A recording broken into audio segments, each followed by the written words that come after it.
नमस्ते दोस्तों, आज की कहानी है जेंग इंग की, जो अपनी जिद और नतीजे के दम पर पूरी इंडस्ट्री को हिला देती है। आज की कहानी है सेंग मैनिंग की, जिनकी जिंदगी एक भयानक एक्सीडेंट के बाद पूरी तरह बदल जाती है। एक तरफ है एक साधारण सी लड़की जिनकी आंखों की रोशनी चली गई है, और दूसरी तरफ है एक अमीर खानदान की वारिस जिसने अपनी जान देकर उसे एक नई पहचान दी। कहानी की शुरुआत होती है एक खतरे वाली रात से। जुआंग सियान एक अमीर ज्वेलरी ब्रांड की वारिस और सेन मैनिंग एक आम लड़की, दोनों का चेहरा बिल्कुल एक जैसा है। एक किडनैपिंग के दौरान उनकी कार का एक्सीडेंट हो जाता है। सियान खुद को कुर्बान करके मैनिंग की जान बचाती है, लेकिन मैनिंग अपनी आंखों की रोशनी खो देती है। तब एंट्री होती है यान जिंग चेन की, एक रहस्यमयी और पावरफुल इंसान। वो डॉक्टर से कहता है, मरने वाली लड़की की आंखें इस जिंदा लड़की को दे दो। मैनिंग जब होश में आती है तो उसे पता चलता है कि वो अब सेन मैनिंग नहीं बल्कि दुनिया की नजरों में जुआंग सियान बन चुकी है। अब शुरू होता है असली माइंड गेम। जिंग चेन मैनिंग को मजबूर करता है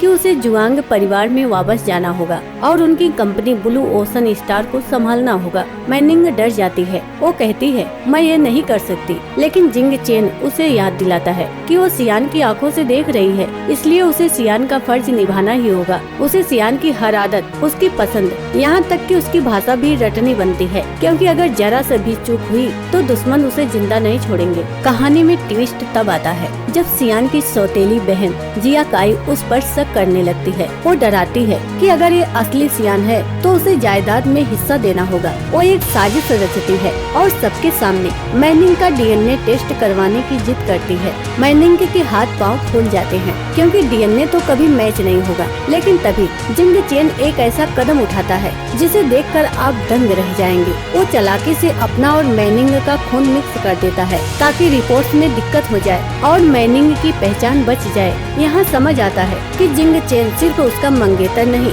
बल्कि उसका सबसे बड़ा रक्षक भी है। अभी एक मुसीबत टली ही थी कि दूसरी आ गई। प्रतिद्वंदी कंपनी लुआंग ग्रुप ने ब्लू ओशन स्टार के सारे सीक्रेट डिजाइन चोरी कर लिए हैं। अगर कुछ घंटों में नया डिजाइन पेश नहीं किया गया तो कंपनी सड़क पर आ जाएगी। मैनिंग, जो खुद एक आर्ट स्टूडेंट है, हार नहीं मानती। वो जिंग चेन और अपनी टीम के साथ मिलकर रातों रात 3D प्रिंटर और अपनी कला का इस्तेमाल करती है। वो साबित कर देती है कि भले ही चेहरा नकली हो लेकिन उसका सबूत असली है। इसी बीच उसे एहसास होता है कि सियांग की मौत महज और एक्सीडेंट नहीं बल्कि एक सोची समझी हत्या थी। आखिर में मैनिंग अपने दादा से मिलती है। दादाजी उसे अपना वो पिंक ब्रोच दिखाते हैं जो उन्होंने बचपन में उसे दिया था। मैनिंग के पास वो ब्रोच नहीं। क्या वो पकड़ी जाएगी? क्या यान जिंग चिंग उसे बचा पाएगा? तो दोस्तों, ये कहानी सिर्फ दौलत की नहीं बल्कि उस एहसान की है जो एक अजनबी से दूसरी अजनबी पर किया है। क्या मैनिंग असली कातिलों को पकड़ पाएगी?